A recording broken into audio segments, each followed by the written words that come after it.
समय समाप्त हो गया है। अमेरिका ईरान ज्ञापन बिना किसी समझौते के समाप्त हो गया है, जिससे युद्ध खत्म हो सके।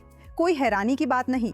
जेरेड कुशनर ने मिस्र में हमास प्रतिनिधियों से मुलाकात की, जबकि गाजा मोर्चे पर मौजूद इजरायली सैनिकों का कहना है कि आतंकवादी मुठभेड़ के नियमों का फायदा उठा रहे हैं और संघर्ष विराम को परख रहे हैं। क्या हम एक और 7 अक्टूबर की चेतावनी संकेत देख रहे हैं और फिर से उन्हें नजरअंदाज कर रहे हैं? और अच्छी खबर ये है कि गाजा जा रहा बेड़ा एक और बाधा से टकरा गया है। सचमुच।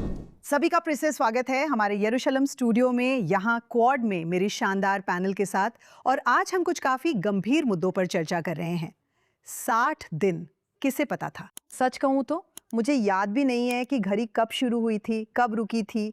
क्या ये 2 हफ्ते पहले फिर से शुरू हुई थी, या 1 हफ्ते पहले, या क्या ये फिर से शुरू हो रही है? मुद्दा ये है कि ये घड़ी आज खत्म हो गई है। इसका मतलब क्या है?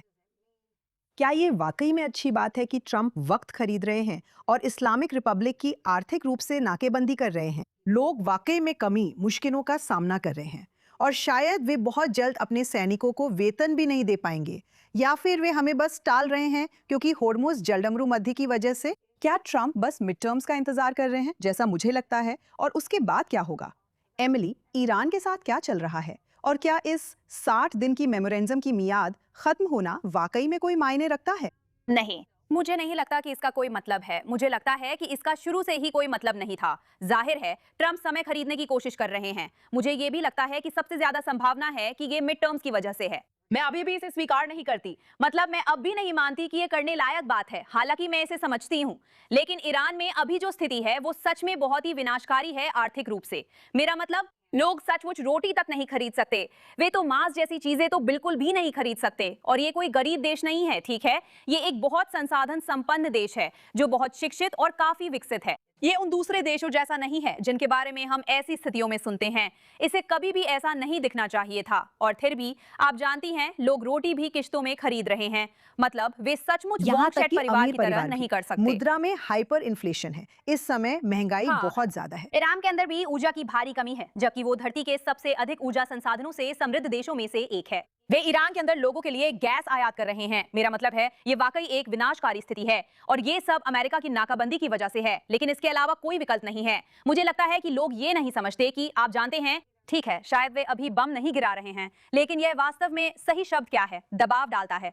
ये शासन पर बहुत गंभीर दबाव डालता है, इस हद तक कि अगर इसे सही तरीके से जारी रखा जाए तो ये शासन को गिरा सकता है। लेकिन अगर ये जारी रहा तो लोग जल्द ही सड़कों पर होंगे। मैं यही कह रही हूँ। 1979 में शाह को गिराने के सबसे बड़े प्रेरकों में से एक व्यापारी वर्ग था, यानी कारोबारी तबका, मेरा मानना है। मेरा मतलब है, क्या वे पहले से ही उस स्थिति में नहीं है कि वे बाहर आ जाएंगे? हाँ, इसमें और क्या लगेगा? इसमें और क्या लगेगा? हाँ देखो, मेरा मतलब है, मुझे लगता है कि यहाँ मुद्दा ये नहीं है कि वे बाहर नहीं आएंगे। हमने पहले ही युद्ध के दौरान, युद्ध के बाद छोटे पैमाने पर विरोध प्रदर्शन देखे हैं। ऐसा थोड़ा बहुत तो हुआ ही है। लेकिन हर बार जब ऐसा होता है तो आप जानते हैं, वे IRGC को भेज देते हैं और लोगों पर गोलियां चला देते हैं। और ईरानी लोगों के खिलाफ क्रूरता लगभग हर दिन बढ़ती जा रही है। लगभग हर दिन कोई नया कानून प्रस्तावित या पारित किया जाता है जो ईरानी लोगों पर और सख्ती करता है। आप जानते हैं, बस कुछ दिन पहले ही उन्होंने कहा कि फांसी की आलोचना करना भी अब अपराध है। अब और भी कड़े कानून लागू किए जा रहे हैं। जाहिर है वहां अभिव्यक्ति की स्वतंत्रता नहीं है, सभा की स्वतंत्रता नहीं है, कोई भी विरोध नहीं कर सकता। और असल में वे छोटे छोटे कदम भी उठा रहे हैं, जैसे कि पत्थर जड़ी सड़कों को समतल कर रहे हैं ताकि लोग बाहर ना निकलें। नहीं, ऐसा नहीं कि वे बाहर ना निकलें, बल्कि इसलिए कि IRGC बल और बेसीजे बल उन जगहों तक बिना किसी रुकावट के जल्दी पहुंच सकें। मेरा मतलब है, ये पागलपन है। विरोध को रोकने के लिए वे जितनी हद तक जा रहे हैं वो वाकई पागलपन है। और फिर भी शोशाना को तो खबरों में एक लाइन भी नहीं मिलती। मुझे लगता है सबसे पागलपन वाली बात यह है कि आप देखिए, आप कह रही हैं और फिर भी कुछ भी नहीं है। उन्हें बस इतना ही कहना है कि आप जानती हैं क्या, हम बस अपना देश चलाना चाहते हैं। हम दुनिया भर में आतंक नहीं फैलाना चाहते। हम किसी को नुकसान नहीं पहुंचाना चाहते। हमें परमाणु हथियार नहीं चाहिए। हम बस अपना देश चलाना चाहते हैं और बात आज ही खत्म हो जाएगी, बस आज ही। लेकिन वे ऐसा नहीं करेंगे। तो यही बात है, यही सबसे पागलपन वाली बात है कि उनके देश का सारा दुख खुद उनके ही कारण है। मतलब आम लोगों की वजह से नहीं, बल्कि सरकार की वजह से। और सरकार को बस इतना ही करना है कि हाँ, आप जानती हैं क्या, ठीक है, हम बाकी दुनिया के साथ शांति से रहेंगे और अच्छे से पेश आएंगे। आप जानती हैं, हम खेल के नियमों का पालन करेंगे। लेकिन वे ऐसा करने से इनकार करते हैं क्योंकि ये उनकी विचारधारा है ना। हाँ, ये जिहाद है, ये वैश्विक जिहाद है।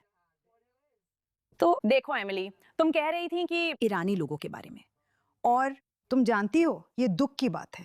ये साफ है, जैसे कि इजरायली लोग जो सालों से कहते आ रहे हैं, देखो हम बम शेल्टर में जाएंगे, हम ये सारी परेशानियां झेलेंगे, बस काम पूरा कर दो। और ईरानी लोग मूल रूप से कह रहे हैं, ठीक है, ट्रंप और नेतन्याहू, कृपया अगर आप बस काम पूरा कर दो और हमारी मदद करो तो हम ये समय झेल लेंगे और हम शासन को गिरा देंगे, लेकिन आपको हमारी मदद करनी होगी वरना हमें मार दिया जाएगा। और वे सच में बहुत धैर्यवान थे और मैं कहूँगी मुझे लगता है कि अब उनका धैर्य जवाब दे रहा है, क्योंकि जिस तरह से राष्ट्रपति ट्रंप बात करते रहते हैं उन्हें ऐसा लगता है जैसे उन्होंने उन्हें छोड़ दिया है। शायद धैर्य नहीं, लेकिन उम्मीद। खैर, दोनों ही एक तरह से, क्योंकि मैं खुद भी ऐसा ही महसूस करती हूँ। मुझे लगता ठीक है, इतने सारे बमबारी हुई और फिर अचानक युद्ध विराम हो गया। और हाँ, आर्थिक दबाव वाकई में बहुत अहम है, ये सच है। लेकिन जैसा आपने बताया, ये रेवोल्यूशनरी गार्ड्स को उन्हें गोली मारने से नहीं रोकता, क्योंकि वे अपना आखिरी हथियार, अपनी आखिरी गोली भी इस्तेमाल कर लेंगे। और वो भी शायद उनकी आखिरी नहीं होगी, क्योंकि उन्हें शायद चीन, रूस से सप्लाई मिल रही है। यही बात है, जो रेजिम के लोग हैं वे असल में भूखे नहीं मर रहे, ईरानी लोग भूखे मर रहे हैं। हाँ, लेकिन सवाल यह है कि ठीक है, तो आईआरजीसी को तो उनकी सैलरी और पैसे वगैरह मिलते रहेंगे, लेकिन शायद जो रेगुलर आर्मी है, क्या उन्हें कानून और व्यवस्था बनाए रखने के लिए रेगुलर आर्मी की जरूरत नहीं है? सिर्फ आईआरजीसी ही काफी नहीं है। आपके पास बसेस हैं और आपके पास रेगुलर ईरानी आर्मी भी है। किसी न किसी समय वे सैलरी नहीं दे पाएंगे, है ना? किसी समय वे पैसे भेजना बंद कर देंगे। क्या वे अब भी हिजबुल्लाह को पैसे भेज रहे हैं? हाँ बिल्कुल, वो वे अभी उसके लिए भेज पैसे रहे हैं। हाँ खैर, आतंकवाद के लिए तो हमेशा पैसे होते हैं, वो सबसे पहली प्राथमिकता है। सबसे पहली प्राथमिकता। लेकिन ऐसा हो रहा है, ये सच है। ये सेना और आईआरजीसी दोनों को नुकसान पहुंचा रहा है। ये उन्हें नुकसान पहुंचा रहा है, बस इतना नुकसान नहीं पहुंचा रहा है कि वे अभी काम करना बंद कर दें। या फिर दल बदल। सही है, आपको दल बदल भी चाहिए। हाँ, यही बात है। मुझे लगता है कि ये क्राउन प्रिंस रेजा पहलवी थे जिन्होंने दल बदलुओं का ऐसा डेटाबेस शुरू किया था, शायद 1 या 2 साल पहले इकट्ठा करना शुरू किया जाए।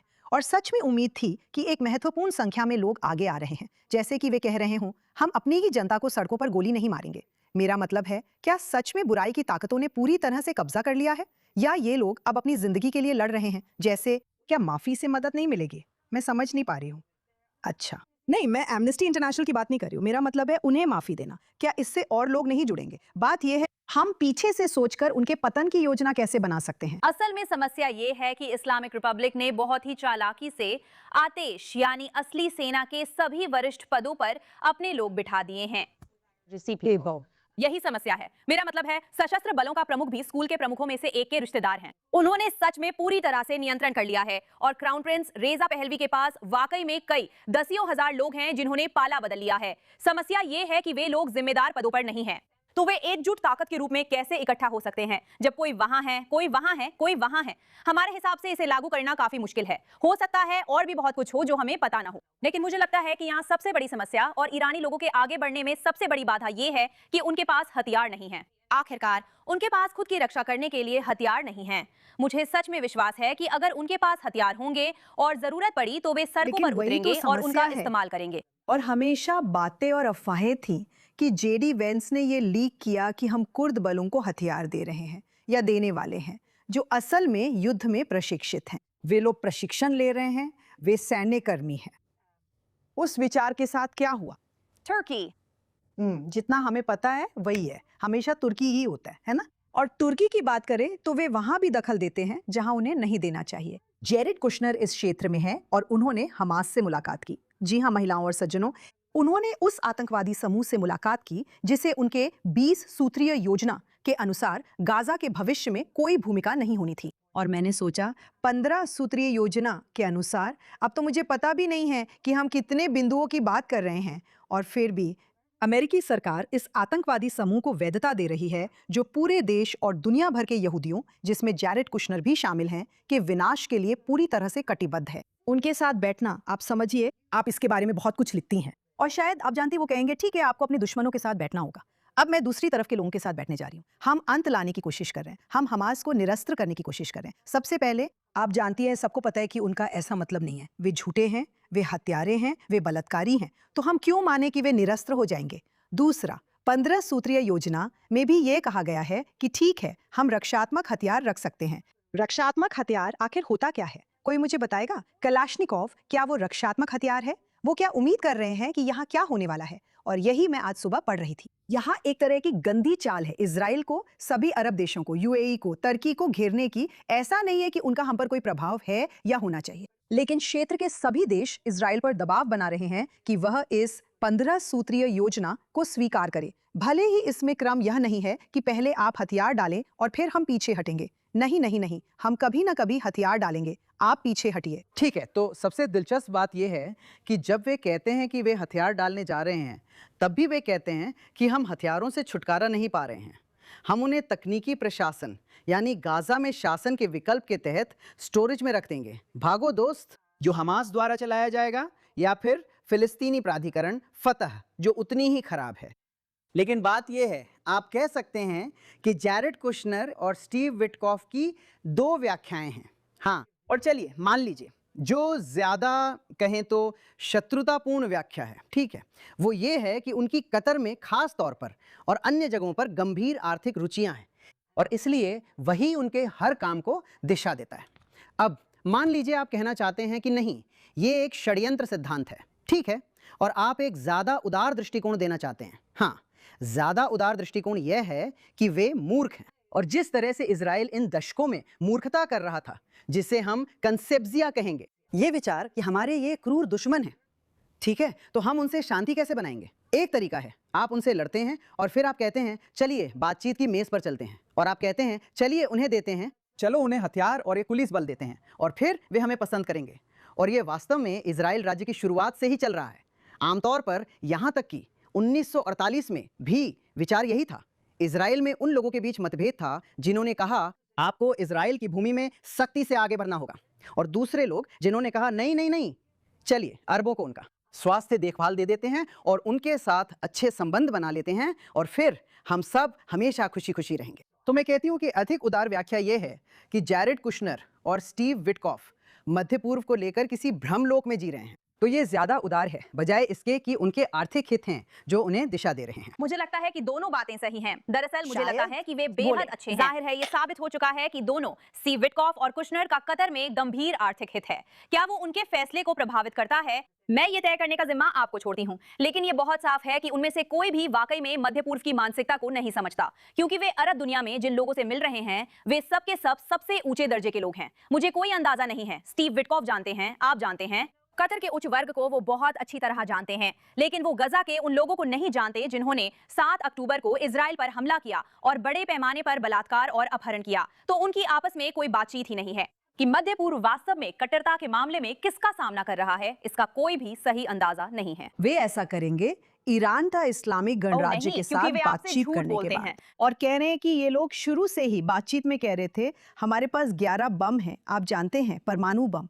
आपको लगता है कि अब तक तो वे जाग गए होते हैं ना? नहीं, कतारी व्यापारियों के साथ बैठकर भी आप अभी तक समझ भी नहीं पाए। आप नहीं समझते क्योंकि वे अपनी असली विचारधारा के बारे में खुलकर बात नहीं करते। माफ कीजिए, जैसे कि मैं यहाँ 20 साल से हूँ, ठीक है, मैं इस देश में 20 साल से ज्यादा समय से हूँ, और मुझे अब भी सच में समझना मुश्किल लगता है कि उन्हें कोई परवाह नहीं है। वे शांति नहीं चाहते, वे नहीं चाहते कि उनके बच्चों का कोई भविष्य हो। वे इजराइल को नष्ट करना चाहते हैं और यही उनका जीवन का लक्ष्य है, क्योंकि ये दुनिया बहुत अस्थायी है और असली दुनिया वो है जो आने वाली है। और वहीं वे मोहम्मद और शहीदों और हूरों और सभी से मिलेंगे, और उनके जो बच्चे हैं दुर्भाग्य से सभी नहीं, लेकिन बहुत से माता पिता अपने बच्चों को इस युद्ध में सैनिक के रूप में देखते हैं, ठीक है, और ये मेरे लिए अब भी बहुत मुश्किल है। और मैं यहाँ रहती हूँ तो मुझे लगता है नहीं, 2 अमेरिकी यहूदी जो काफी संपन्न है और एक विशेषाधिकार प्राप्त जीवन जीते हैं, वे कतारियों को बिल्कुल नहीं समझते, लजावासियों को, किसी को भी, और उन्हें जिम्मेदारी नहीं संभालनी चाहिए। बिल्कुल सही। खैर, मुझे नहीं पता कि उन्हें रिपोर्ट्स मिली या नहीं। मुझे यकीन है कि इजराइल अच्छा काम कर रहा है या अच्छा काम करने की कोशिश कर रहा है, उन्हें बता रहा है कि इस समय क्या हो रहा है। लेकिन हाल ही में हमारे पास एक हमास का विस्फोटक उपकरण था जिसे एक IDF टैंक ने उसके ऊपर से गुजरते हुए खोजा। भगवान का शुक्र है कि कोई सैनिक मारा नहीं गया, वे रुक नहीं रहे हैं। ऐसा कोई जादुई निरस्त्रीकृत क्षेत्र नहीं है जो अब आतंकवादियों, बमों और बारूदी सुरंगों से पूरी तरह साफ हो गया हो। ऐसा कुछ नहीं हो रहा है। जो हो रहा है वो ये है कि वे अभी भी नियंत्रण में हैं। जो हो रहा है वो ये है कि वे अभी भी अपने ही लोगों को दबा रहे हैं। वे अभी भी मानवीय सहायता चुरा रहे हैं। उनमें से कई तो बहुत अच्छे से खाए पिए लगते हैं, आप समझ रही हैं? तो आप सोचती है कि भुखमरी कहाँ है? वे इस समय गाजा जिले में हाईटेक जिम और कंट्री क्लब खोल रहे हैं, जबकि उनके हमवतन टेंटों में रह रहे हैं, क्योंकि यही है जिहाद की भ्रष्टाचारी और आतंकवादी दुनिया का असली चेहरा। ये ईरान में भी ऐसा ही दिखता है, कतर में भी ऐसा ही दिखता है और हर जगह ऐसा ही दिखता है। और आप जानती हैं सबसे दुखद बात क्या है कि वे पहले ही अमेरिका में इन सभी राजनेताओं और डीएसए के साथ घुसपैठ कर चुके हैं। ये सचमुच उनके दरवाजे पर है। ये पहले ही यूरोप पर कब्जा कर रहा है। क्या हम ही अकेले लोग हैं जिनकी आंखें पूरी तरह खुली हैं? मुझे नहीं पता, मुझे नहीं पता। लगभग हाँ। लगभग हो गया, हाँ, और ईरानी भी, हाँ। बिल्कुल, ईरान के लोग। वैसे आप जानती हैं, जब आपने उस अभिजात वर्ग का जिक्र किया तो ये लोग बस उन्हीं अमीरों के साथ बैठते हैं। लेकिन आप एक बात जानती हैं, फिर से वे बेवकूफ़ हैं, क्योंकि उन अभिजात लोगों का भी वही जिहादी नज़रिया है जैसा उनके देशों के बाकी लोगों का है। मेरा मतलब ईरानी लोगों से नहीं है, बिल्कुल नहीं। और मैं ऐसा क्यों कहती हूँ? हम देख सकते हैं, हमने बार बार देखा है कि जिहादियों के पास पश्चिम के मुकाबले एक चीज़ है, वे पश्चिम को उससे बेहतर समझते हैं जितना पश्चिम उन्हें समझता है। हाँ, तो वे बिल्कुल जानते हैं, अच्छी बात कही, कौन से शब्द इस्तेमाल करने हैं। उन्होंने शांति की भाषा सीख ली है। वे अब बिल्कुल वही कर रहे हैं। उनके बारे में बात यह है कि वे पश्चिम से नफरत करते हैं, कई कारणों से, लेकिन आंशिक रूप से इसलिए भी क्योंकि पश्चिम बहुत उदार है समलैंगिकों, तरह तरह की आज़ादियों और महिलाओं के अधिकारों के मामले में। तो एक तरफ वे इससे नफरत करते हैं और दूसरी तरफ वे इसका फायदा उठाते हैं, वे इसका इस्तेमाल करते हैं और वे जानते हैं कि आपको बस इतना कहना है, ये काले बनाम गोरे या महिलाओं के अधिकार या मानवाधिकार का मामला है। वे एक पल के लिए भी इस पर विश्वास नहीं करते, लेकिन वे समझते हैं कि इससे पश्चिमी देशों की सारी संवेदनाएं उभर आती हैं और वे इसमें बहुत चालाक हैं। और मुझे ये हैरानी होती है कि हमारे पास इतनी सारी जानकारी और समझ होते हुए भी हम आखिरकार उस खास तरह की लड़ाई में हार जाते हैं। मुझे लगता है कि इससे भी ज्यादा दिलचस्प बात यह है कि हमने वही देखा है जो आप कह रही हैं पिछले कई सालों से वामपंथ के साथ। वे वामपंथ में घुसपैठ कर रहे हैं, वे वामपंथ की भाषा का इस्तेमाल कर रहे हैं, जैसे ब्लैक लाइव्स मैटर और ऐसे तमाम मुद्दे जिनका वे विरोध करते हैं। वे अश्वेत लोगों के खिलाफ नस्लवादी हैं, वे समलैंगिकों के खिलाफ भेदभाव करते हैं। मेरा मतलब है कतर में समलैंगिक लोगों के लिए मौत की सजा है और फिर भी वे एजे प्लस अमेरिका में जिसे एक विदेशी एजेंट के रूप में पंजीकृत होना चाहिए और वो नहीं है। न्याय विभाग ने उन्हें ऐसा करने का निर्देश दिया था और उन्होंने अब तक नहीं किया है, लेकिन वे एलजीबीटी अधिकारों पर वीडियो बना रहे हैं। क्या आप वाकई गंभीर हैं? मुझे पता है। और अल जजीरा, अरबी और अल जजीरा दो अलग अलग चीजें हैं। हाँ। अंग्रेजी बहुत ही बहुलवादी है। हाँ बिल्कुल, अल जजीरा अरबी तो बस अल्जीरिया के साथ खुल के बोलता है, मैं इसे बना लूंगी। लेकिन जो अस्वीकार्य है वो ये कि वे हमें बता रहे हैं कि हमें क्या करना चाहिए और हमारे अपने सैनिक रिपोर्ट कर रहे हैं कि क्या हो रहा है। हमारे पास फिर से महिलाएं हैं जो फ्रंट लाइन पर स्क्रीन देख रही हैं और कह रही हैं कि कुछ हो रहा है, और आपके पास गाजा में उच्च स्तर के सैनिक हैं जो कह रहे हैं हम उन्हें खुदाई करते देख रहे हैं और हम गोली नहीं चला सकते क्योंकि अमेरिकियों ने हमारे हाथ पीछे बांध दिए हैं। और ये बिल्कुल अस्वीकार्य है क्योंकि हमारी संतानें मोर्चे पर है, उनकी नहीं। लेकिन मैं बस ये कहने वाली थी कि अब वे अंदर घुसपैठ कर रहे हैं। हाँ, हमने ये पहले भी देखा है, इसी वजह से आप ये देख रहे हैं, जैसे कि कुछ हद तक भ्रमित और वैचारिक अति दक्षिण पंथ में भी असंगत मूल्य हैं, यहाँ तक कि नव नाजी अमेरिका फर्स्ट या सिर्फ अमेरिका के विचार में भी, जो कि बकवास है। लेकिन ये सोच कि किसी तरह क्षेत्र और उससे बाहर के लोकतांत्रिक सहयोगियों के खिलाफ होना किसी तरह अमेरिका के पक्ष में है, कि वही अमेरिका फर्स्ट है, ये एक भ्रम है और वे पहले ही बहुत सफल हो चुके हैं टकर कार्लसन जैसे लोगों की वजह से, और इसे फंड किया जा रहा है। ये कतर, मुस्लिम ब्रदरहुड और तुर्की की वजह से हो रहा है।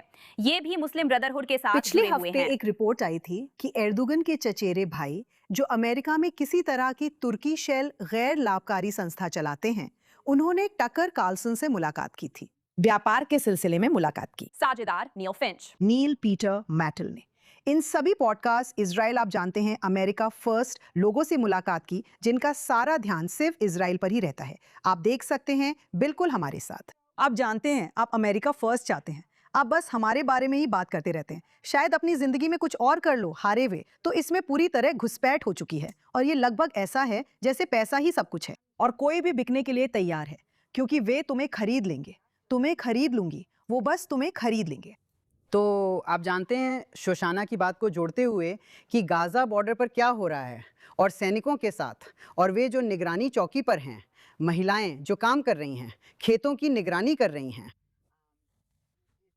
सिर्फ इतना ही नहीं कि अमेरिका इजराइल के हाथ बांध रहा है और नेतन्याहू इसे संभालने की कोशिश कर रहे हैं, इजरायली सुप्रीम कोर्ट भी इजराइल के हाथ बांध रही है और ये बल प्रयोग के नियमों और कब गोली चलाने की अनुमति नहीं है उससे जुड़ा हुआ है।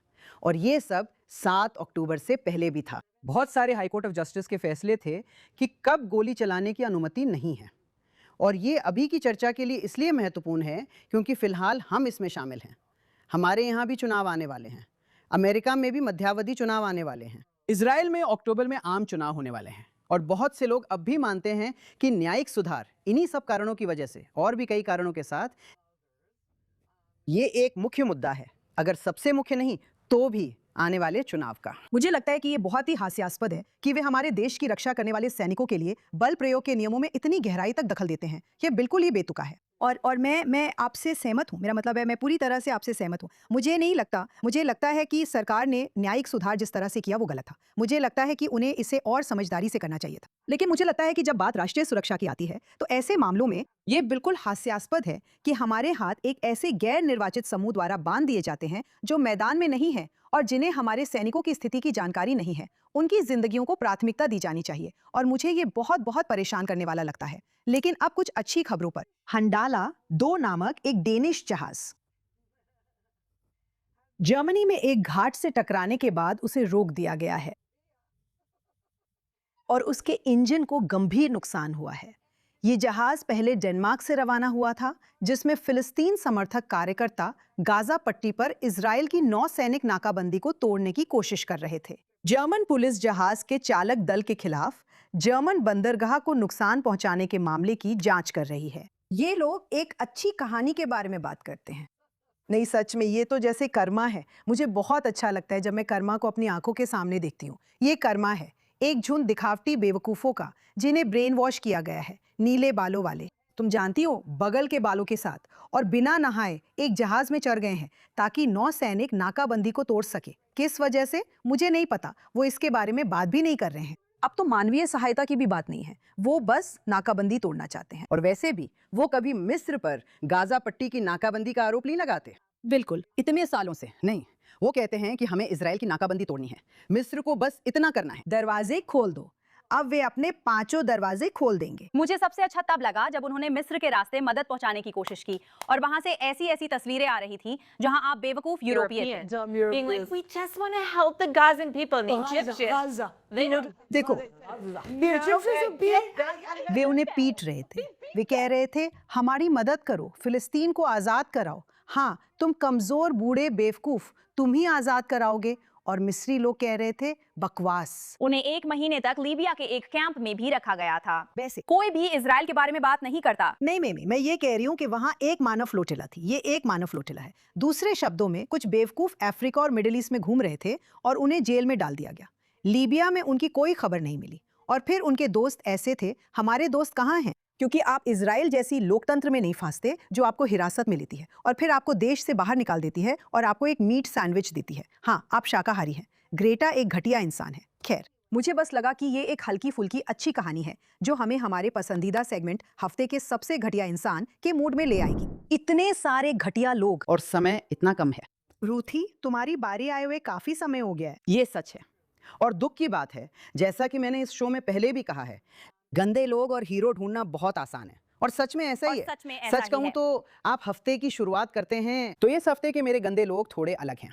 इसका किसी तरह से मिडिल ईस्ट से भी संबंध है। ये एक माँ और बेटी हैं जिनका नाम माली और लियल याहलोम है, जो 1 हफ्ता पहले या करीब 10 दिन पहले, जो भी हो, उनके परिवार ने उनकी गुमशुदगी की रिपोर्ट दर्ज कराई थी। माँ 50 साल की और उनकी 24 साल की बेटी। मुझे पता है कि सोशाना इस बात से मुझसे असहमत है। हाँ, मैं असहमत हूँ। ठीक है, आगे बोलिए। मुझे पता है। मुझे बहुमत से हरा दिया गया। कृपया दर्शकों को बताइए कि आपको क्यों और लगता फिर है कि ये हम- ठीक है। और फिर हम आएंगे और आप पर हमला करेंगे। इन दोनों वयस्क महिलाओं ने अपने परिवार और बाकी सबको बताया कि उन्होंने टिकट खरीदे हैं, एक प्लेन टिकट प्राग के लिए और फिर वहां से ट्रेन से वियना के लिए, और फिर उनके पास इजराइल लौटने के लिए अगले हफ्ते या कुछ दिनों बाद की वापसी की फ्लाइट टिकट भी थी। वे निकल गईं। उन्होंने घूमते हुए अपनी सेल्फी भेजी और अपने परिवार के संपर्क में थीं। और फिर अचानक कुछ भी नहीं। उनके फ़ोन का जवाब नहीं आया। वे संपर्क से बाहर हो गईं। और उनका परिवार, ये माँ पिछले 20 साल से तलाकशुदा हैं। उनकी एक वयस्क बेटी और एक वयस्क बेटा है। वो अपने बेटे, अपने भाई, अपनी भाभी और दूसरे परिवार के सदस्यों से संपर्क में नहीं थी। ये अच्छी बात नहीं है। फिर समय बीता और वो एक बैंक में अच्छी नौकरी करती थी और वे गायब हो गए। अब इजराइल में जब परिवार में से कोई पुलिस के पास गया और कहा, हम उनसे संपर्क नहीं कर पा रहे हैं, हम उन्हें ढूंढ नहीं पा रहे हैं, और वे अपनी वापसी की फ्लाइट में भी नहीं चढ़े। हाँ, और ये हमेशा इजराइल में खतरे की घंटी होती है जब कोई अपनी फ्लाइट में नहीं चढ़ता। तो तुरंत ही सवाल उठता है, क्या उनका अपहरण हुआ था? क्या ये आतंकवाद था? क्या ये कोई अपराध था? जो भी हो, उनकी सुरक्षा को लेकर डर था। हाँ, $10 लाख की खोजबीन के बाद पता चला कि असल में वे बस कहीं और नई जिंदगी शुरू करना चाहते थे, जो कि ठीक है, ये उनका हक है ना? लेकिन किसी को बताने के बजाय कि हम सुरक्षित हैं, बस हमें अकेला छोड़ दो, उन्होंने ऐसा नहीं किया। और बात यह थी कि पुलिस उनकी तलाश कर रही थी। आखिरकार वे अर्जेंटीना में एक बस में पाए गए। ऐसा लगता है कि वे किसी और लैटिन अमेरिकी देश की तलाश कर रहे थे जहां इजराइल के साथ प्रत्यर्पण संधि नहीं है। हालांकि इजराइल पुलिस और बाकी सभी कहते हैं कि उन्होंने कोई अपराध नहीं किया, लेकिन उन्होंने कोई अपराध नहीं किया तो क्या आप जानते हैं कि वे क्यों भाग रहे थे? क्योंकि ऐसा लगता है कि बेटी ने सूदखोरों से कर्ज लिया था और सूदखोर उसे मारने वाले थे और माँ ने अपनी बेटी को बचाने के लिए अपनी जान कुर्बान करने का फैसला किया। और अब सवाल ये है, आप सही हैं, वे बेवकूफ थे, उन्होंने अपना समय बर्बाद किया, साथ ही उन्होंने ये सब अपने असली नामों के साथ किया ताकि आप उनका पता लगा सकें। सवाल ये है कि हम इस देश में ऐसी स्थिति में क्यों हैं? और ये सैनिकों के साथ भी होता है कि लोग इतने मजबूर हो जाते हैं कि वे सूदखोरों से कर्ज लेने की स्थिति में आ जाते हैं और फिर मुझे नहीं पता। शायद इसकी वजह यह है कि सरकार हमसे हर चीज पर 50% से ज्यादा टैक्स वसूलती है। ये एक वजह हो सकती है। हाँ, खैर, इस बात पर मैं आपसे पूरी तरह सहमत हूँ, वो किसी और हफ्ते का कमीना होगा। लेकिन वजह ये नहीं है कि मैं उन्हें कमीना कहती हूँ। ठीक है, उसने पैसे उधार लिए थे और वो सब कुछ, और फिर जहां जाना है जाओ, जो करना है करो, जो भी करना है करो। लेकिन पूरे देश को इसमें क्यों घसीटना? लेकिन तुम देखो, मैं तो बस देश को कंटेंट को ही घसीटना, घसीटती हूँ। देश को, और फिर उनके पीछे जाने का फैसला करना। क्योंकि परिवार हम ने एक तरह से कहा, वही परिवार हन्ना। है। परिवार ने कहा, मुझे पता है कि वे शायद परिवार। किससे भाग रहे थे। एक हिंसक आदमी, वे यौन शोषण से भाग रहे हो सकते थे, है ना? लेकिन अफवाहें पैसे के बारे में हैं। और नहीं, उसका जरूरी नहीं कोई है। सबूत नहीं था, उनमें से किसी का भी नहीं। Well, there will be, would there? नहीं, देखो, घर पे सेल्फी भेजना और फिर अपनी फ्लाइट मिस कर देना इजराइल में इस तरह की चीजों के हाँ, जोड़ने लेकिन का अगर कोई अपनी असली जान खतरा बचाने है। के लिए भाग रहा है तो इसके पीछे ओ कोई नहीं, वजह होती है बल्कि कि वे सिर्फ इतना भरोसा ही भी नहीं। करते हैं। सरकार, हमें नहीं पता। शायद वे अपने परिवार की रक्षा कर रहे हैं। हमें नहीं पता। लेकिन मैं आपको बस एक बात बताऊंगी, मेरा बेटा जो अब तो बहुत बड़ा हो गया, जब वो 5 साल का था, मैं उसके साथ खेल के मैदान में थी और वो अचानक गायब हो गया और मैं दौड़ी और मैंने उसका नाम चिल्लाकर पुकारा और मैं बहुत घबरा गई थी। बिल्कुल, आप रो रही थी। और आखिरकार, और मेरे पास मोबाइल फ़ोन नहीं था, उस समय मोबाइल फ़ोन नहीं थे, मेरे पास कोई विकल्प नहीं था सिवाय इसके कि मैं 4 मंजिल ऊपर अपने अपार्टमेंट भागूं, फ़ोन उठाऊं, पुलिस और अपने पति को कॉल करूं। मैं सीढ़ियां चढ़कर ऊपर पहुंची और वहां वो हमारे अपार्टमेंट के पास सीढ़ियों के ऊपर बैठा था और मैंने कहा, कहाँ थे तुम? मैंने कहा, हे भगवान, ऐसा मत किया करो, पता है मैं तुम्हें ढूंढ नहीं पा रही थी। और उसने कहा, मुझे पता था मैं कहाँ हूँ, मैं खोई नहीं थी, मुझे पता था मैं कहाँ हूँ। हाँ, मैं बस इतना कह रही हूँ कि ये महिलाएं, ये वयस्क हैं, जिन्हें समझना चाहिए था कि उनके साथ यही हो सकता है। ये ऐसा नहीं था कि मुझे नहीं पता कौन उनका शोषण कर रहा था या नहीं कर रहा था, और हाँ, अगर उनके पीछे सूदखोर थे तो वो सब मैं समझती हूँ। लेकिन समस्या तो ये है कि कोई संदेश भी नहीं भेजा गया। असल में वे हमें ढूंढने भी नहीं आ रहे हैं। उन्होंने वियना में वाणिज्य दूतावास को फोन किया, क्या वे वहां हैं? हाँ, तो फिर किसी को ये बात पता क्यों नहीं थी? मुझे लगता है क्योंकि उन्होंने कहा कि ऐसा ही हुआ है। वो किया हाँ, वे जवाब नहीं देते। बहुत जाना पहचाना है। वाणिज्य इसका कोई दूतावास इसे परिणाम प्राप्त नहीं निकलता। करता। अयोग्यता के तरीके, हे हे भगवान, भगवान, रंगों की परत पर्दे। दर मुझे परत। लगता है कि हम ऐसे समय में हैं, आप जानते हैं, जब यहूदी विरोधी भावना बहुत ज्यादा है और फ्रांस में एक युवा व्यक्ति को पकड़ लिया गया और कई दिनों तक उसे रखा गया और उसे प्रताड़ित किया गया। और एक माँ और बेटी जिन्हें पीटा गया, और उनमें से एक माँ आईसीयू में है। हाँ, वो सामान देखने आई है। मुझे लगता है कि यहाँ से बहुत सारे सबक सीखे जा सकते हैं। इस मामले के कई अलग अलग पहलुओं से बहुत कुछ सीखा जा सकता है। लेकिन मुझे लगता है कि सरकार को जो आखिरी चीज करनी चाहिए, वो अब उन्हें धमकी दे रही है कि वे उन पर उस $1 मिलियन के लिए मुकदमा करेंगे जो उन्हें ढूंढने में खर्च हुआ। नहीं, असल में ये तो बहुत ही बेवकूफ़ी है। उनके ऊपर पहले से ही कर्ज है। नहीं, मैंने सच में पढ़ा था कि पुलिस ने कहा है कि हम पैसे वापस नहीं मांगेंगे। कहा कि वे अजनबियों से मिली क्राउड फंडिंग की रकम वापस करने वाले हैं। तो मेरा मतलब है, अच्छा, ये भी कुछ है। वो परिवार, उनका परिवार ठीक लगता है, मुझे नहीं पता, फिर से हमें नहीं पता। और मैं बस उनके लिए चिंतित हूँ। आपको अपनी जिंदगी पीछे छोड़ने और ऐसा करने के लिए बहुत ही मजबूर हालात में होना पड़ता है। हाँ, और मुझे लगता है कि हमें अगर कुछ भी है तो हमें यहाँ सूदखोरों की समस्या के बारे में सोचना चाहिए, क्योंकि मैंने सच में कुछ डरावनी कहानियां सुनी हैं, बहुत डरावनी कहानियां। कभी कभी सैनिक सेना में जाते हैं और उनके पास ये सब होता है। वे अपने परिवारों की मदद करने की कोशिश कर रहे होते हैं, वे बेहद गरीब होते हैं, उनके पीछे कोई सूदखोर पड़ा होता है और वो माफा केडा कमांडर इसमें शामिल हो जाता है ताकि सैनिक को कर्ज से निपटने में मदद कर सके। हमारे देश में ये एक समस्या है हमारे यहाँ ऐसी बहुत सारी समस्याएं हैं। और हमारे देश में इस तरह की चीजों के साथ एक समस्या है, और क्योंकि हम हमेशा अपनी जिंदगी के लिए लड़ रहे होते हैं, हम उन आंतरिक परिस्थितियों को नजरअंदाज कर देते हैं जिनसे हमें निपटना चाहिए, और यही इजराइल में होता है। हम हमेशा समस्याएं सुलझाने में लगे रहते हैं और हम रणनीति नहीं बनाते और हम वे आंतरिक काम नहीं करते जो हमें करने चाहिए। लेकिन धन्यवाद रूथी, क्योंकि इससे एक शानदार चर्चा शुरू हुई। असल में मैं इसमें एक और बात जोड़ना चाहती हूँ, माफिया समूह, और ये वाकई और इनमें से एक क्षेत्र जिस पर इसका सबसे नकारात्मक प्रभाव पड़ा है वो है अरब क्षेत्र। यहां तक कि अभी भी वे अरबों को निशाना बना रहे हैं। हाँ, एकीकृत जो समाज में योगदान दे रहे हैं। यहाँ एक उदाहरण है। उनमें से एक आप जानते हैं, माफिया समूहों में से एक उसे पैसे देने के लिए मजबूर कर रहा है और ये अरब इजरायली कसाई सैकड़ों किलो मांस सैनिकों को दान करता है। हाँ, और वैसे सिर्फ उधार ही नहीं, उसने बंद कर दिया। ये सिर्फ सुरक्षा कर्ज की नहीं, मांग है। उन्होंने इन माफिया लोगों से पैसे उधार ले लिए। ये लोग प्रेस सेक्शन में जाते हैं और कहते हैं पैसे दो, फिर हम तुम्हारे बाल नहीं बर्बाद करेंगे। But no one's helping those. I know, it's like terrible. We have a protection problem and we need to deal with that. And again, एक which आसान is always बहाना a है कि habit. हमारे बाहरी दुश्मन है, हमें उनसे निपटना है। जॉन की हफ्ते में क्या चल रहा है? भगवान से कृपया प्रार्थना है, भगवान। शायद अगले में सरकार। ठीक है एमिली, इस हफ्ते तुम्हारे हिसाब से कमीना कौन है? इस हफ्ते मेरी नजर में सबसे घटिया शख्स वो औरत है जिसने एक वीडियो बनाया। उसने खुद ही किया, उसने खुद को फिल्माया। एक अमेरिकी इजरायली क्लाइंट को सिर्फ अमेरिकी इजरायली होने के कारण बाहर निकालना। चलिए इस सीन को देखते हैं।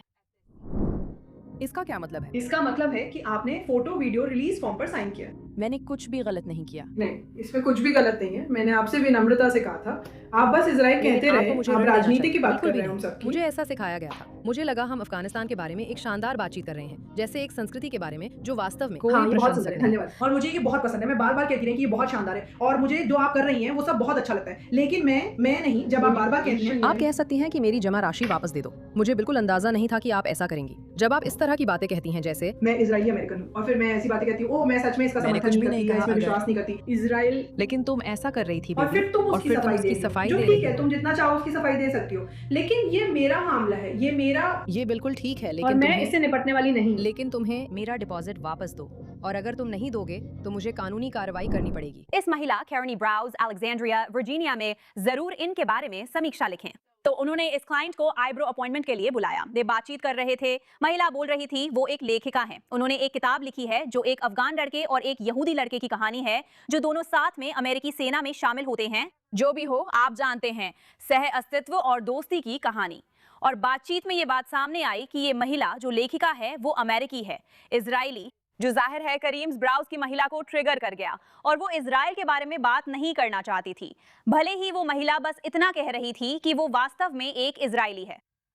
महिला ने फिर भी कहा, ठीक है, जैसा आपने वीडियो में देखा, लेकिन मुझे मेरी डिपॉजिट वापस दे दो उस सेवा के लिए जिसके लिए मैं यहाँ आई थी। महिला ने मना कर दिया। तो मुझे सच में उम्मीद है कि कोई इसके खिलाफ कानूनी कार्रवाई कर रहा है, क्योंकि ये साफ तौर पर गैर कानूनी है। लेकिन इसमें मेरी सबसे पसंदीदा बात यह है, और यही वजह है कि बिना बातचीत सुने भी मैं उस अमेरिकी इजरायली महिला की बात मानती हूँ, क्योंकि जो महिला दुकान की मालिक है वो उसका खुद का वीडियो है। उसने खुद को ऐसा करते हुए फिल्माया और वीडियो में वो बताती है कि उसे इस बुरी इजरायली महिला को बाहर निकालना पड़ा जो इजराइल के बारे में बात करने का अपराध कर रही थी।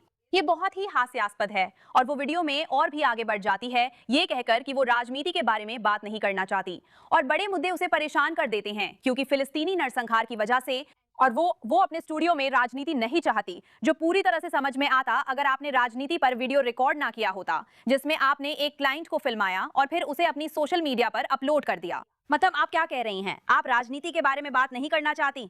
आपने तो सचमुच अपने बिजनेस को एक राजनीतिक विवाद बना दिया। तो बिल्कुल, मुझे इस झूठी औरत के मुंह से निकली एक भी बात पर भरोसा नहीं है। ये घिनौनी नस्लवादी है। इसे बिजनेस से बाहर कर देना चाहिए और इसके खिलाफ मुकदमा चलना चाहिए ताकि इसका नामो निशान मिट जाए। और यही है मेरी इस हफ्ते की सबसे घटिया इंसान। बहुत सही। और रुको, अब देखना, शायद अब ये क्राउड फंडिंग शुरू कर देगी। बिल्कुल, ताकि वो और आईब्रो बनाए या शायद अंडर आर्म के बाल ही साफ करे। खैर, बहुत घिनौना है, बहुत ही घिनौना। और अफसोस की बात है कि हम ये हर जगह और ज्यादा देख रहे हैं। दुनिया भर में हर जगह यहूदी लोगों से नफरत करना, उन्हें अलग थलग करना अब सामान्य हो गया है। हम फिर से वही पहुंच गए हैं जहां कई पीढ़ियों पहले थे। हम फिर से वहीं पहुंच गए हैं जहां पहले थे, और न जाने क्यों उन्हें लगता है कि न्याय उनके साथ है। मुझे अब समझ नहीं आता कि क्या सोचूं। शोशाना, इस बार तुम्हारा कमीना कौन है? ठीक है, मेरे पास एक और महिला कमीना है, बिनिश तनवीर।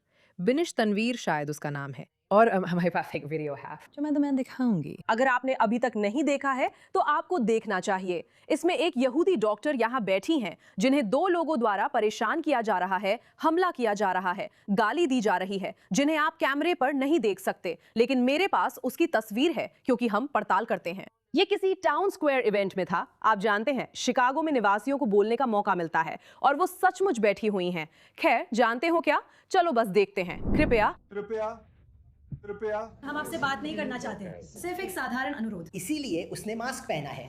हाँ, तुम तो बच्चों के खिलौने जैसे हो। एक आतंकवादी। बच्चों का हत्यारा। तुम सियोनवादी गधे हो, इसलिए। मैं एक सियोनवादी हूँ। बिल्कुल आपके सही। बच्चे पूरी की तरह से रंग समझ पहचान। आ गया। बच्चे का रंग। हर कोई जानता है कि सियोनिज्म क्या है। ये कोई बच्चा नहीं है, ये प्रेमिसी बच्चे की हत्या है। नरसंहार का। हम सब ने इसे देखा है। हमने इसे देखा। नहीं लाइव नहीं नहीं, स्ट्रीम, वर्तनी गलत है। Live stream. 4 साल की आत्महत्या। 76 सालों का वाह, कब्जा तो और बच्चों, बसावट। हम बस 78 शब्दों को साल से बोलने के बस्तियां लिए बसाते आ रहे हैं प्रतिबद्ध वे। हैं इसे पढ़ो। हमास नहीं। हाँ खैर, लेकिन तुम्हें मेरा पढ़ना यकीन चाहिए। है कि तुम्हें आंकड़े मकसद पढ़ने चाहिए। आंकड़े पढ़ना नहीं है। सियोनिस्ट, चुप रहो। तो ये जीनियस यही खत्म नहीं होती, वो उसे मीटिंग से बाहर तक फॉलो करती है, चिल्लाते हुए baby killer, baby killer, baby killer, baby killer, जैसे वो एक ऐसी गुड़िया है जो चुप ही नहीं हो सकती। और उसका दोस्त पूरा मास्क और कपड़ों से ढका हुआ है, क्योंकि वो अपना चेहरा क्यों दिखाएगा। हाँ बिल्कुल, तो वो चिल्ला रही है बेबी किलर, नरसंहार, नरसंहार, क्योंकि वो बस बार बार यही दोहरा रहे हैं। और ये डॉक्टर वहां बहुत शांत बैठी हैं, हाँ, जो मैं कभी नहीं कर पाती। हाँ, और मैं बस ये कहना चाहती हूँ बेनिश, तुम्हारे पास हर साजिशी सिद्धांत को तोते की तरह दोहराने की गजब क्षमता है, जो तुम्हें ऑनलाइन सुना है, क्योंकि तुम कई मिनटों तक बोलती रहती हो। और मुझे ये देखने का दुर्भाग्य मिला कि तुम सचमुच खुद को बार बार दोहराती हो। और मेरा पसंदीदा तब है जब तुम कहती हो, और मेरे टैक्स के पैसे तुम्हारे नरसंहार को फंड कर रहे हैं। जैसे हाँ, क्या तुम बस विदेशी सहायता के बारे में देख सकती हो और समझ सकती हो कि ये कैसे काम करता है? क्या तुम समझ सकती हो? क्या तुम मेरे लिए बस इतना कर सकती हो? अपनी जानकारी मिस रैचल जैसी किसी से मत लो। असल में ऑनलाइन देखो, लेकिन टिकटॉक से नहीं। जैसे कोई असली स्रोत देखो कि विदेशी सहायता कैसे काम करती है। और ये सच कि जो विदेशी सहायता तुम्हारे यकीनन लाखों टैक्स डॉलर से दी जाती है, वो असल में तुम्हारे ही देश में खर्च होती है, तो तुम्हें फायदा होता है। संयुक्त राज्य अमेरिका को इस विदेशी सहायता पैकेज से फायदा होता है। और सच कहूं तो मुझे तुम्हारे जैसे लोग समाज की गंदगी लगते हैं। तुम्हारे पास खुद का कोई विचार नहीं है, तुम्हारे पास सोचने के लिए दिमाग की एक भी कोशिका नहीं है। तुम बस खुद को दोहराते हो और अपने पड़ोसियों को परेशान करते हो। और मैं भगवान से दुआ करती हूँ कि एक दिन तुम उसके इमरजेंसी रूम में पहुंचो, क्योंकि वो तुम्हारा इलाज करेगा, क्योंकि वो एक अच्छा इंसान है। और फिर तुम उस इंसान को देख सकते हो जिसने तुम्हारी जान बचाई है, और तुम्हारे पास इतनी शराफत या बेहयाई है कि उसके सामने उसे बेबी किलर कह सको, जबकि उसने तुम्हारी देखभाल की है, क्योंकि वो ऐसा ही करेगा। हाँ, एक साइंटिस्ट उसकी जान बचाएगा, एक साइंटिस्ट, बिल्कुल। वो बस बोले ही जा रही है। बात यह है कि ये सिर्फ विदेशी सहायता वाली बात नहीं है, जिसमें वे अयोग्यता से बार बार दोहराते हैं। और वैसे बाएं और दाएं दोनों तरफ के ये सभी लोग बिल्कुल वही मिथक हैं। वे हमेशा ऑटोमन्स की बात करते रहते हैं। हाँ, वे बस यही करते रहते हैं, ऐसी बातें दोहराते रहना जो साफ तौर पर झूठी हैं, फिर भी वे उन्हें दावा करते रहते हैं। लेकिन ये नरसंहार का दावा भी आंकड़े मेल नहीं खाते। मेरा मतलब है, लोग बार बार कहते हैं इजराइल ने गाजा की सारी इमारतें नष्ट कर दी। ठीक है, अगर इजराइल ने गाजा की सारी इमारतें नष्ट कर दी और ये एक नरसंहार है, तो हम सभी फिलिस्तीनी लोगों को मिटाने की कोशिश कर रहे हैं। ऐसे संघर्ष में जिसमें कथित तौर पर 2 मिलियन लोग एक ही जगह पर हैं, वहां सिर्फ 70,000 हताहत क्यों हैं? और उनमें से 50,000 आतंकवादी हैं। हताहतों की बात हो रही है। अगर वे नहीं होते तो ये कोई मतलब नहीं बनता। आंकड़े मेल नहीं खाते। ये नहीं दिखाता कि फलस्तीनियों को खत्म करने की कोई मंशा है। कोई फर्क नहीं पड़ता, वे बस हमें चोट पहुंचाना चाहते हैं। सूडान में असली नरसंहार हो रहा है और किसी को कोई फर्क नहीं पड़ता। हाँ नहीं, और यही असली बात है, यही दोहरे मापदंड है। ये दिखाता है कि आप सब यहूदी विरोधी हैं। आप 80 साल पहले भी यहूदी विरोधी होते, आप 150 साल पहले भी यहूदी विरोधी होते। वही लोग हैं और आप आज भी यहूदी विरोधी हैं। ठीक है, और अब ऐसे ही एक और घटिया किरदार की बात करते हैं। हाँ, मेरे इस हफ्ते के सबसे घटिया इंसान है स्पेन की एक स्पोर्ट्स कमेंटेटर जिनका नाम लूर्देस गार्सिया कैंपोस है। अब ये लूर्देस गार्सिया कैंपोस एक कमेंटेटर हैं जिनकी एक बुरी आदत है कि जब भी वो किसी रेस या प्रतियोगिता से पहले एथलीट्स का परिचय कराती हैं, वो अजीब तरह से इजरायली एथलीट का नाम छोड़ देती हैं।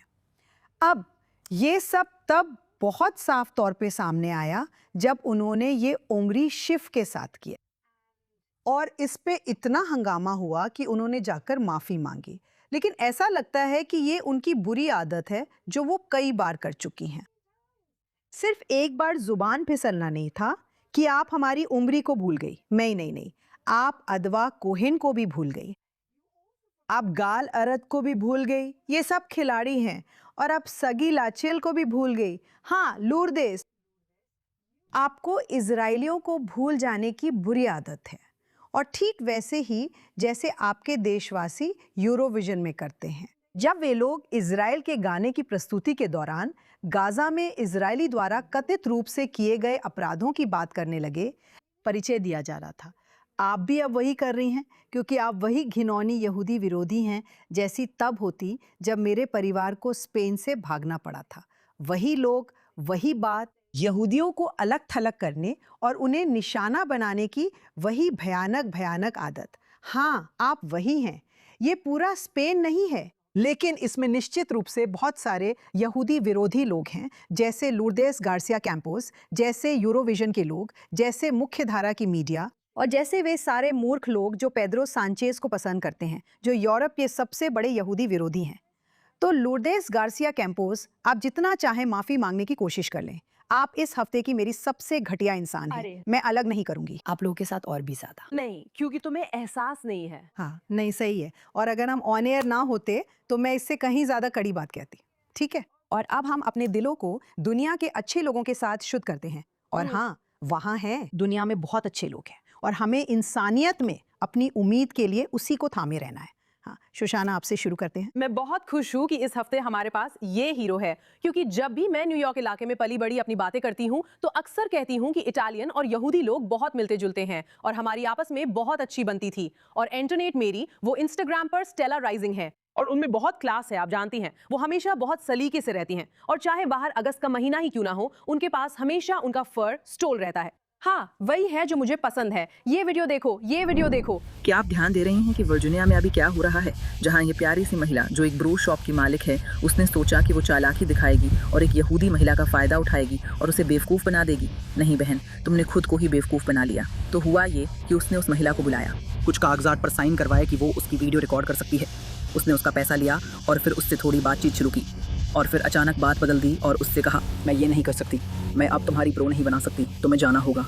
और उस महिला को एहसास होता है कि उसकी रिकॉर्डिंग हो रही है। वो पूछती है, क्या आप कृपया मेरी रिकॉर्डिंग बंद कर सकती हैं? मालकिन कहती हैं, नहीं, तुमने पहले ही कुछ साइन कर दिया है, मैं तुम्हारी रिकॉर्डिंग जारी रख सकती हूँ और मैं तुम्हारे पैसे वापस नहीं करूँगी क्योंकि तुम यहूदी हो। यही है दुनिया जिसमें हम अभी जी रहे हैं। अगर आप अंत में देखें, यहूदी महिला, आप उसका चेहरा देख सकते हैं। वो मुझे उस महिला या पुरुष की याद दिलाती है जिसे प्रताड़ित किया जा रहा है और वो सोच रहा है कि इससे कैसे बाहर निकला जाए और वो इस स्थिति में कैसे फंस गया। वो बहुत असुरक्षित महसूस करती है और वो इससे बाहर निकलना चाहती है। तो वो काफी समय से ऐसी है। मेरा मतलब है, सच कहूँ तो मैंने उसे बस पिछले कुछ हफ्तों में ही पाया है। मुझे लगता है मॉम डॉनी सच में, हाँ सच में, उसके लिए ये बहुत तकलीफदेह हो जाता है, खासकर जब उन्होंने उस नक्शे से लिटिल इटली को हटा दिया था। वो ऐसी है, माफ कीजिएगा, वो जो भी यहूदी विरोधी चीजें देखती है उन्हें खुलकर सामने लाती है, सिर्फ न्यूयॉर्क में ही नहीं बल्कि पूरी दुनिया में। और मैं बस धन्यवाद कहना चाहती हूँ, क्योंकि इससे हमें थोड़ा सा सहारा और खुशी मिलती है और मुझे मुस्कान आती है। मुझे आपको ऐसा करते देखना बहुत अच्छा लगता है और हमारे लिए ये बहुत मायने रखता है कि ऐसे लोग हैं जो यहूदी नहीं हैं फिर भी हमारे लिए खड़े होते हैं। तो आप जानती हैं, मैं बस धन्यवाद कहना चाहती हूँ। आप बिल्कुल सही हैं और मुझे सच में बहुत मजा आ रहा है कि इटालियन लोग मंडानी पे पागल हो रहे हैं, जैसे कि वे सच में उससे नफरत करते हैं। और देखिए, न्यूयॉर्क को यहूदी और इटालियन लोगों ने मिलकर बनाया है। ये वे असली प्रवासी हैं जिन्होंने न्यूयॉर्क को आज जैसा बनाया है और ये जिहादी समाजवादी इसे तोड़ने की कोशिश कर रहा है। लेकिन आप जानती हैं, अगर आप यहूदियों से उलझते हैं और यहूदी, आप जानती हैं, हम कोशिश करते हैं कि ज्यादा नजर ना आए। इटालियन लोग, क्या आपने देखा कि वो पिछले हफ्ते स्टैटन आइलैंड गया था? उन्होंने उसे हुटिंग करके भगा दिया। तो मुझे इटालियन लोग, खासकर माफिया वाले, यहाँ से निकलो, बहुत मजेदार जैसे- लग रहे हैं। यहाँ से बाहर निकलो, तुम किससे पंगा ले रही हो? और वो उनमें से एक है। मैंने भी उसे पिछले कुछ समय से फॉलो करना शुरू किया। वो शानदार है और मैं हर पल का आनंद ले रही हूँ और उनमें बहुत आकर्षण है। इतालवी लोग, ममाश, वे सच में उसकी बुराई कर रहे हैं और असल में काले समुदाय के बहुत से लोग भी उसकी बुराई कर रहे हैं। मंदानी, वे समझने लगे हैं कि वो कौन है। मुझे लगता है पर्दे के पीछे देख रहे हैं। और जाहिर तौर पे किसी ने मुझे बताया कि न्यूयॉर्क में कचरा इकट्ठा करने वाले सभी कर्मचारी इटालियन हैं और अब वे कचरा इकट्ठा नहीं कर रहे हैं, बस उसे नीचा दिखाने के लिए। और इसलिए उन्होंने एक बड़ा समारोह किया और जाहिर तौर पर हर जगह कचरे के ढेर थे, क्योंकि इटालियन लोग ऐसे हैं। हाँ, तुम हमसे पंगा लेना चाहते हो? हम भी तुमसे पंगा लेंगे। देखो, वो न्यूयॉर्क के उदारवादी यहूदियों जैसे नहीं है। नहीं, तुम हमसे पंगा नहीं ले सकते। तुम हमसे पंगा नहीं ले सकते और वे सचमुच गंभीर हाँ, हैं। एमिली, इस हफ्ते हाँ। तुम्हारा हीरो कौन है?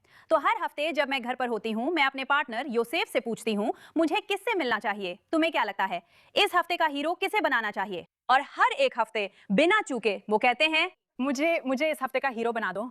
खैर अब आखिरकार वो पल आ गया है। मेरा मतलब है मैं थोड़ी पक्षपाती हूँ। वो बहुत सी ऐसी चीजें करता है जो मुझे पसंद हैं, लेकिन अब मुझे लगता है कि ये एक सच्चा मौका है कि मैं उस बात की सराहना करूं जिसे उसने पिछले हफ्ते बहुत बहादुरी से संभाला था।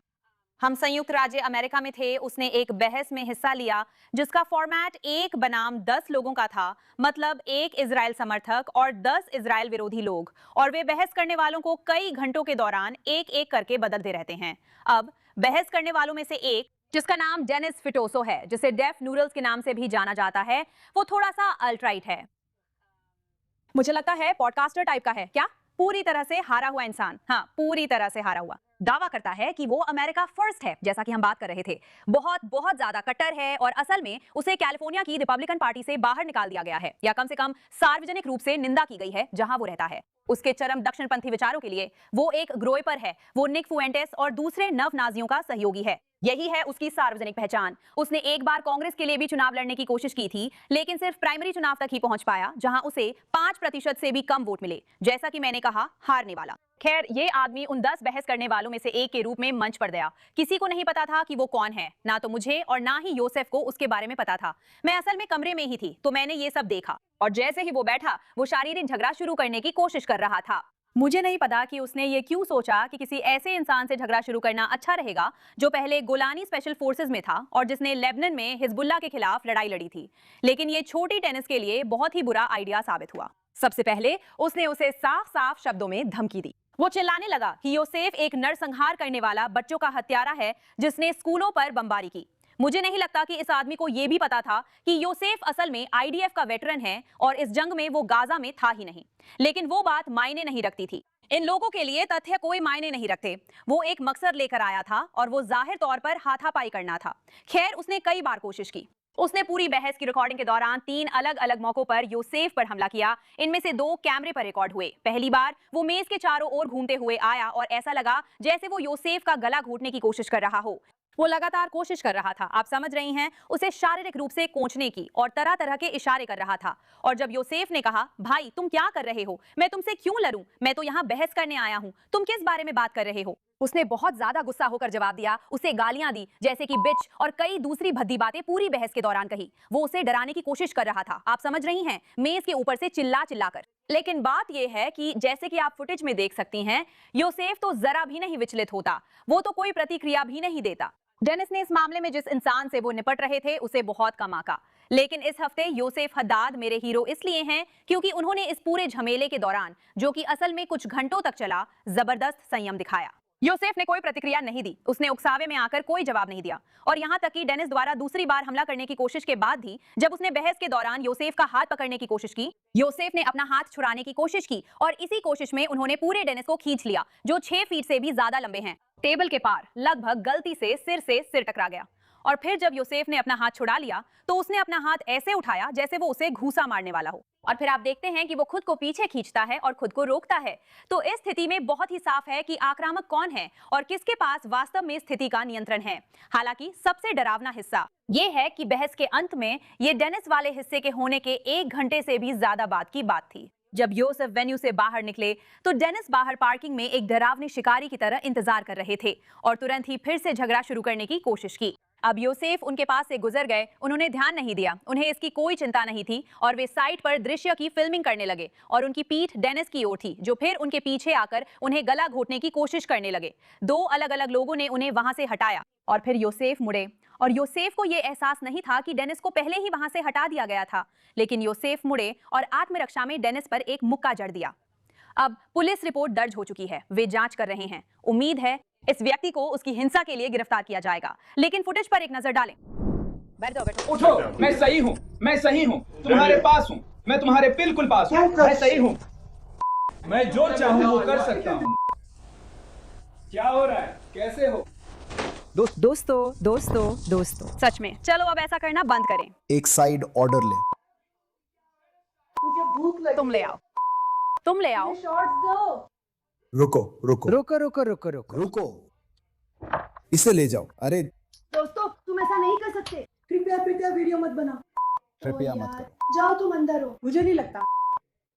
हाँ, ऐसा लगता है जैसे उसमें अपना आपा नहीं खोया। मैं बस यही कहने वाली थी कि इस एपिसोड की दूसरी गुमनाम हीरो आप हैं, क्योंकि सच में आप बहुत शांत थी। मैं तो घबरा जाती, मुझे लगता है मैं घबरा जाती, घबरा जाती, और आप बहुत शांत थी। आप जानते हैं, शूटिंग कर रही थी, आप शांतिपूर्वक बाहर जा रही थी, इसे वोटिंग कह लीजिए। लेकिन सच में ये आदमी बहुत बातें बनाता है और ये साफ है कि उसे लड़ना आता ही नहीं है। आप देखिए, योसेफ उस आदमी से काफी छोटा है, लेकिन फिर भी वे खुद को शर्मिंदा कर रहे हैं। मुझे तो इसे देखकर लगभग दूसरों की जगह शर्मिंदगी महसूस हो रही है। और इसमें मेरी सबसे पसंदीदा बात यह है कि इसके बाद भी वो सोशल मीडिया पर इसे सही ठहराने की कोशिश करता रहा। मैं कह रही थी, देखो, योसेफ बच्चों को मारने के बारे में डींगे मार रहा था। उसके दिमाग में सब कुछ पूरी तरह से कल्पना है। लेकिन मान लो कि ऐसा हुआ कि योसेफ अंदर गया और बोला, हाँ मैं बच्चों को मारता हूँ, अब इससे निपटो। इससे तुम्हें किसी पर हमला करने का हक कैसे मिल जाता है? बिल्कुल सही। ये सोच कि तुम्हारे पास कानून प्रवर्तन अधिकारी ना होते हुए भी कानून अपने हाथ में लेने का हक है, ये पागलपन है। और लोगों के खिलाफ हिंसा को सामान्य बना देना सिर्फ इसलिए कि आप उनसे असहमत हैं, जो हाल की घटनाओं में हमेशा यहूदियों के खिलाफ ही होता है, ये बिल्कुल अस्वीकार्य है। ये हर पश्चिमी मूल्य के खिलाफ है और निश्चित रूप से हर अमेरिकी मूल्य के भी खिलाफ है। और जो भी खुद को देशभक्त या अमेरिकी कहता है या जो इन मूल्यों की परवाह करता है, उसे खुद पर शर्म आनी चाहिए। अगर वे इस तरह के व्यवहार को सही ठहरा रहे हैं, चाहे वो यहूदियों के खिलाफ हो या उन अरब इजरायली लोगों के खिलाफ हो जो इजराइल राज्य का समर्थन करते हैं, या किसी और के खिलाफ जिससे आप किसी भी मुद्दे पर असहमत हैं। हाँ आमीन, मेरा मतलब है, मुझे लगता है कि राजनीतिक हिंसा हद से बाहर हो गई है। लोग, और यही होता है जब आप उन लोगों के साथ सामान्य चर्चा करने की क्षमता खो देते हैं जो आपसे असहमत हैं, जो कैंसिल कल्चर से आता है कि अब मैं आपसे बात नहीं कर सकती क्योंकि मैं आपसे सहमत नहीं हूँ। जैसे वो दूसरी महिला थी, वो भौहों वाली, ये बिल्कुल बेतुका है। योसेफ निश्चित रूप से एक हीरो है।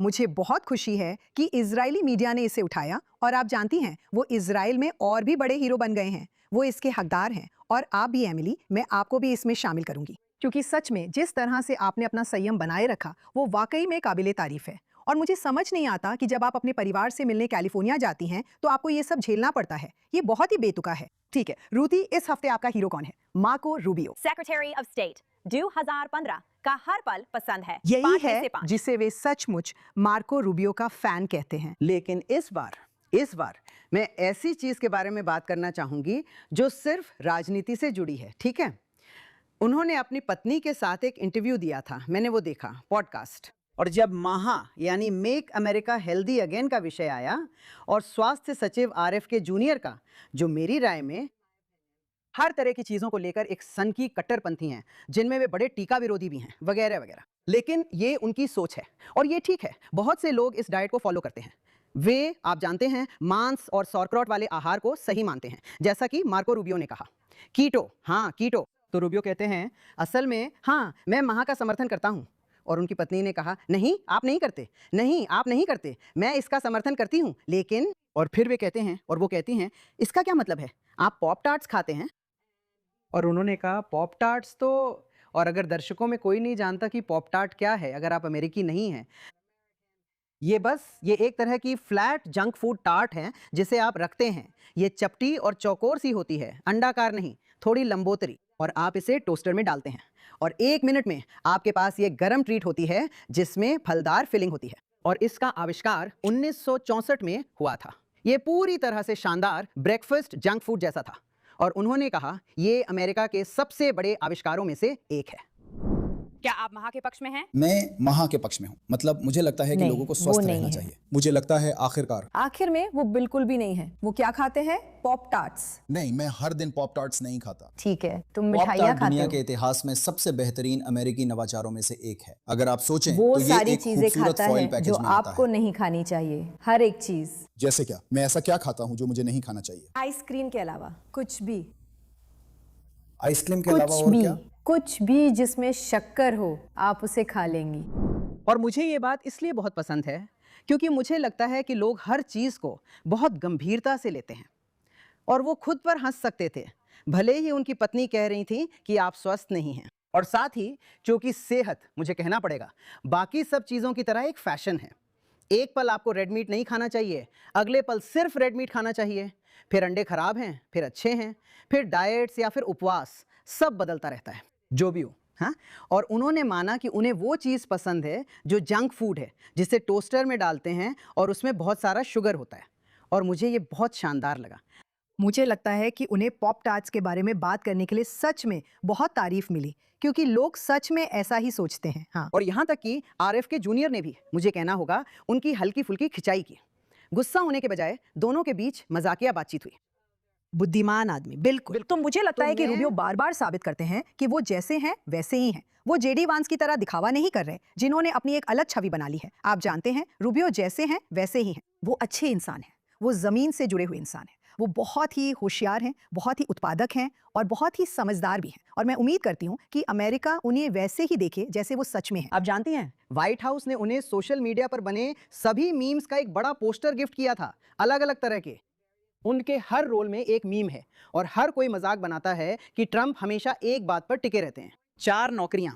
हाँ, कि उनके पास लाखों नौकरियां हैं और हर मीम में वो अलग अलग कपड़ों या कॉस्ट्यूम में हैं। और अब वो, आप जानती हैं, आउटगोइंग प्रेस सेक्रेटरी भी हैं, जो भी हो। तो उन्होंने आपके सभी मीम्स का एक बड़ा पोस्टर बनाया है ना, बहुत मजेदार। खैर, हमें हमेशा अच्छा लगता है जब मार्को रूबियो हीरो बनते हैं, क्योंकि वो सच में इसके हकदार हैं। और मुझे लगता है असल में ये उनके लिए अच्छा होगा कि इस साल के अंत तक मैं भविष्यवाणी करती हूँ कि शायद क्यूबा, कम्युनिस्ट क्यूबा, गिर सकता है। और ये वो चीज होगी जिसे वो देख सके। वो क्यूबाई परिवार से आते हैं। बहुत सारे क्यूबाई लोग इस बात को लेकर बहुत गहरी भावनाएं रखते हैं कि कम्युनिज्म ने किस तरह देश को बर्बाद कर दिया, जो कि सच भी है। उम्मीद है कि वो इसे देख पाएंगे ताकि उनके लिए उस चक्र का समापन हो सके।